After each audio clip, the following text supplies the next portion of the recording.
അംഗനവാടിയിൽ എന്തോ വേണ്ടേ? ബിരിയാണി, ഉപ്പുമാവ് മാറ്റിട്ട് ബിരിയാണി, ഉപ്പുമാവ് മാറ്റിട്ട് ബിരിയാണിയും എന്തോ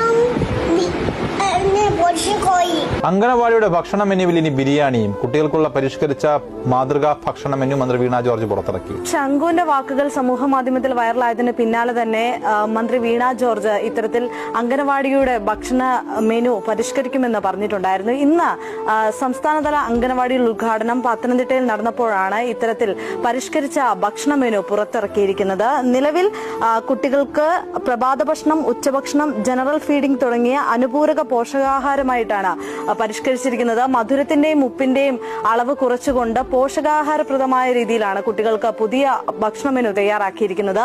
ഇതിൽ മുട്ട ബിരിയാണി, പുലാവ് അടക്കമുള്ളവയെല്ലാം ഉണ്ട് എന്നാണ് നമുക്ക് മനസ്സിലാക്കാൻ സാധിക്കുന്നത്.